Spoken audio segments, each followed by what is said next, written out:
Everybody knows the story of the three little pigs, or at least they think they do. But I'll let you in on a little secret. Nobody knows the real story, because nobody has ever heard my side of the story. I'm Alexander T. Wolf. You can call me Al. I don't know how this whole big bad wolf thing got started, but it's all wrong.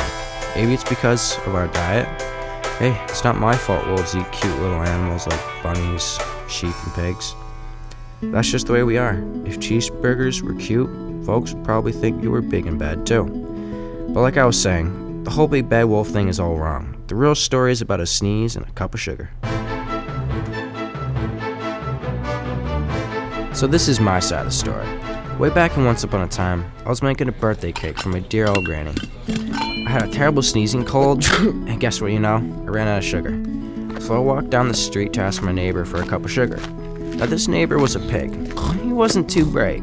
He had built his whole house out of straw. Can you believe it?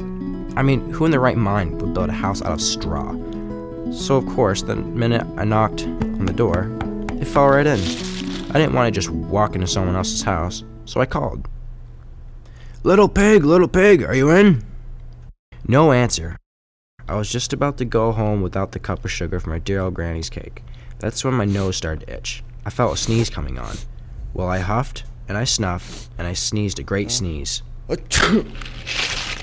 And what do you know? The whole darn straw house fell down. And right in the middle of the straw was the first little pig, dead as a doornail.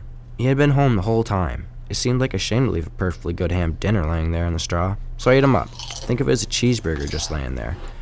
I was feeling a little better, but still didn't have my cup of sugar, so I went to the next neighbor's house. This neighbor was the first little pig's brother. He was a little smarter, but not much. He has built his house of sticks.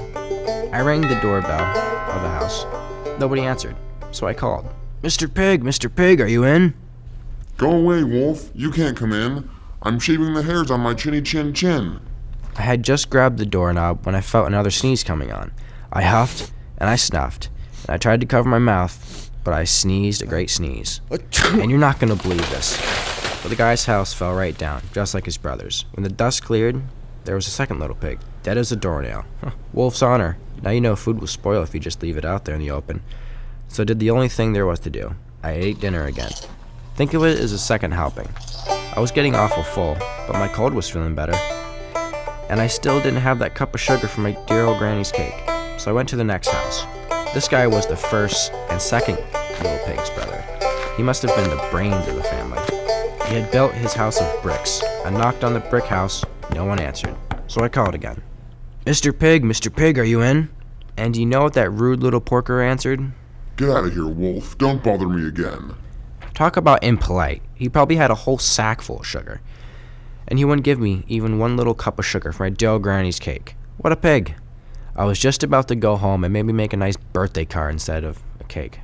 When I felt my cold coming on, I huffed and I snuffed and I sneezed once again. Then the third little pig yelled, And your old granny can sit on a pin. Now I'm usually a pretty calm fellow, but when someone talks about my granny like that, I go a little crazy.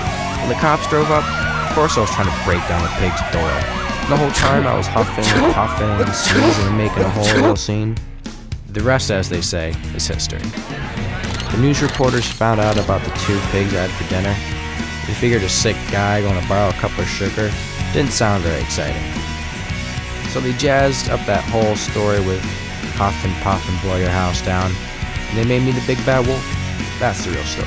I was framed. But maybe you could loan me a cup of sugar.